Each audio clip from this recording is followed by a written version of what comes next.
Good afternoon, everybody. I just wanted to put together a little video, a little demonstration for you, and I thought you'd enjoy it. I may edit it shortly and put it all together for you into, video editor, and I might speed it up and things like that. But first, I wanted to kind of get the information out to you. I'm going to start off today with basically just a pencil drawing. And you can use any of a number of different things if you happen to have actual artist pencil sets like for instance a full set or partial set of uh, of graphite pencils or charcoal pencils. You can use those. In this case, I'm not going to bother with that. I'm just going to basically just use a regular mechanical pencil for today, and do a little demonstration for you. I'm just going to work on regular sketch paper. I'm going to peel it out because it's a little easier for me to work when I'm not working on the pad itself. But anyway, I kind of positioned the camera today so it'll be a little bit easier for you to see what I'm doing. I'm gonna work with an apple. It's a very common thing for artists to begin with simple things like, for example, fruit, in order to practice the art of what's called value. I don't know what that is. What was that beeping? All right, moving on. Anyway, the art of value, establishing value or a full value scale in your composition, establishing what's called highlight and shadow. You'll notice here I have a little lamp that I'm gonna actually put directly onto my subject, so that gets me not only the shadows on the subject itself, the apple, but also cast shadows onto the surface that the apple is sitting on.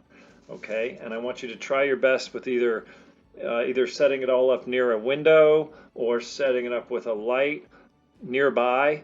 I want you to try to get like an established direct light source, and then whether if you don't have apples, if you have oranges or lemons or whatever kind of fruit you might have in the kitchen. If you don't have that, baseballs, tennis balls, things like that work just fine for this exercise. Just I would stick to something somewhat spherical, circular, spherical in nature for this particular exercise. I would try to find something that's fairly spherical and something that can fit onto your tabletop. All right, I'm going to actually adjust the camera a little bit so you can see more of what I'm doing than what it is I'm looking at. And I'm basically going to, and I ask that you try the same. I ask that you try and draw large onto your page. I want you to look at the overall shape of it. Okay, and you're going to sketch it out very lightly to start with, just like I've taught you guys in class. Always work very lightly to begin with. Okay, don't start off with real strong lines. In fact, a lot of what I'm drawing right now, you probably won't even really see. You probably won't even see on the camera because it's so light to start with. I'm putting little lines that radiate away from the center. Okay, and don't worry, I'll draw all of this much darker as I go. But you're going to sketch out the basics for starters. You're going to deal with the shadow on the surface of your tabletop as a shape to begin with. So the shadow itself is going to have a shape, and you're going to look for variations in value. When I look up close, when I look really closely at it and really study it, I'll notice that there's darker areas of shadow and lighter areas of shadow. Okay? And then the shape of the stem, the way it cuts across, how much of the stem do I see? I'm going to sketch all of that out very, very lightly to begin with. And I want you to try to do the exact same thing. And then after you do this, if you want to get into more with still life drawing, okay, you can start setting up your own still life using, obviously ask your parents first, but knickknacks from around the house, decorations that are on the tabletops and things like that. If your mom has a vase of flowers or a basket of fruit or something like that, you can use. Seashells also make really great subjects for still life. We've got no shortage of seashells, quite obviously, in the Florida Keys. And then as you're doing this, you'll also, because you've got a direct light source shining down onto your subject, you'll not only have the shadows, but then in contrast to the shadows, you're going to have highlights, bright areas that appear onto your composition.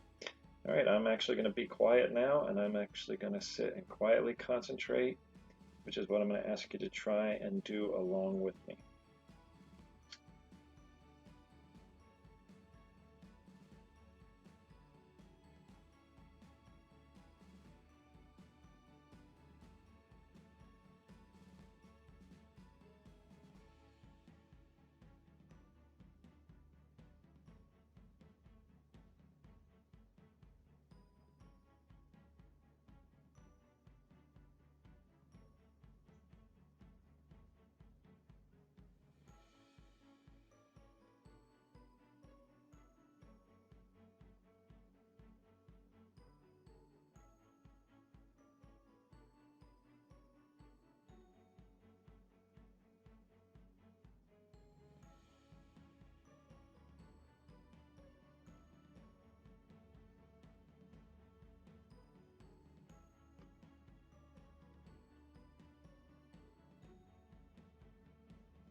And there's a lot of different schools of thought on what I'm doing right now. Okay. When I was in art school, when I was in high school, all the way through school, you've had, or you've probably heard, if any of the high school kids are enjoying this, or sharing in some of what we're doing, you're going to have different teachers that tell you different things as far as using your finger to shade with, or they actually make these little look like a tightly rolled pencil made out of paper that are designed for shading. These little shading pencils that we used to get. I always thought, they were kind of, they were decent for like if you wanted to shade something very, very accurately, something really up close or very detailed. But as far as stuff like what I'm doing right now, I mean, I don't have a problem with people going in and kind of, smudging the graphite material from your pencil directly to the paper that you're working on. Granted, I'm not asking that you work in mechanical pencils. I just happen to be doing it because that's what I had handy. But anyway, and I frankly I like drawing in mechanical pencils. I don't know why that is, but nevertheless, you can go in and kind of shade using your finger if you want to, or those shading pencils if you happen to have those. But it's completely unnecessary. And like I said, you may have some teachers that will swear up and down, till the cows come home, that you're not supposed to shade using your fingers. It's just like you'll have some teachers that'll tell you counting your math equations, using your fingers, counting out on your fingers is a horrible, horrible thing to do. Some math teachers will tell you it's the worst possible thing you could teach kids, or have the worst possible way to learn to count, And then other teachers will tell you, as long as you get to the right result, it's okay if you use different ways to get there. But like I said, you're going to have different people tell you different things. Personally, I don't mind at all if students want to go in and shade like I'm doing right now, using a cross-hatching style, or, moving the line work in contour with the subject. In fact, I kind of like doing that because I do that with painting. When I get to doing actual painting, my brush strokes will oftentimes, I'll try to get the brush strokes to move along with the contour of whatever subject it is I'm doing. You understand? Like the brush strokes on the bark of a tree, or the brush strokes on a hillside, not as extreme as, a post-impressionist artist like Van Gogh, who used, really defined brush strokes that were super clear the direction those brush strokes were going. But he oftentimes did exactly that. The brush strokes moved with the contour of his subjects, whether it was a still life drawing, a thing of flowers, or the walls or the furnishings in a room, even the portraits that he would do. The linear motion of his brushstrokes would move even with the contours of the faces of the people within his portraiture. So that's something I enjoy doing, is actually moving, my line work with the direction of the subject. So like right now, I'm just kind of going in kind of a circular pattern because I am obviously working on the shading on the tabletop. But one second.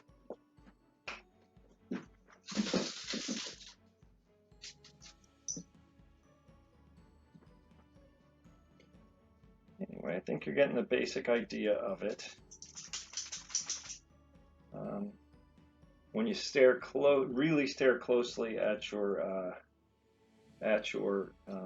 shadows, you'll start to see a lot of the subtleties with the shadows. A lot of times you'll see light bouncing from one thing to the next, especially if you take this a step further and start doing still lifes where you have other pieces of fruit with the apple, like maybe add a lemon or an orange or a banana and some things like that to the composition. You will oftentimes you'll start to see the relationship of not just highlight and shadow, the way that bounces off of other subjects, but you'll also have as you get into doing like, painting and things like that, you start adding, with colored pencil and stuff, and you'll start to really get into the excitement that happens when you see the relationships between objects, because you'll see what they call, this is a little advanced for my elementary school kids. I used to deal with it a lot with my middle school kids, but with color, as you get into color concepts and color theory, color will bounce from one object to another, and these relationships between light and shadow and the way things affect each other with highlights and shadow, it's amplified even further when you get into color concepts, color theory, and you start seeing the relationship between of colors, the way colors modulate, color modulation between objects, between subjects, relationships between the objects and their surrounding environment. Actually, there's a lot to it. It's a lot of fun to learn about. But anyway, this is a basic basic light and shadow example using the apple. Obviously, I could go a lot further with the design, and then I could go and add deeper and darker and keep working my shadows darker, darker, darker. I've got a limited amount of time with this, but I think you get the general idea. You will establish that light comes from one direction, hitting the subject from one direction, and then obviously the light is bouncing, and highlights will be apparent on one side from where the light is coming from. You'll see the shadows cast onto the surface or onto other objects like I'm illustrating right now. And then beyond that, you will also have very subtle little, almost like a little halo here, where the light, even though this is the shadowed side, this little area here is what I'm trying to get you to focus on. It's not perfect in that the dark part is not just here. It doesn't get dark on the dark side opposite where the light's coming from, but oftentimes there's a very faint little hint of a highlight on the other side, on the shadowed side. So, but a lot of that you really, really have to look closely to see, and a lot of that you start to develop more as an artist, and the more you start to develop as an artist, the more you start seeing a lot of those details. Okay, so for the sake of our lesson here, I'm going to stop in just a moment and call it quits, and I'm going to let you kind of play with the idea of working on your very own still life, whether it's a apple and orange, however you want to do it, and I'd like you to work toward it. And then before I get out of here, I just want to tell you that when it comes to the value scale, for the sake of this project, I'd like you to try your very best to establish from white, which is the color of the paper, to the darkest dark, the darkest part of the shadow. I'd like you to try and have at least 8 steps on your value scale. When I do a value scale, give me just one moment, let me grab a ruler. A lot of times what I'll do for the sake of a value scale is I will try to start off with the color of the paper, the white of the paper here, okay? And then gradually, very lightly and slightly darker, and then darker still, and then darker still. I'm basically applying more and more pressure with every little section that I do. And what I like to try and get students to do is to go from the lightest light, which is basically the color of your paper, and try to do at least 8 different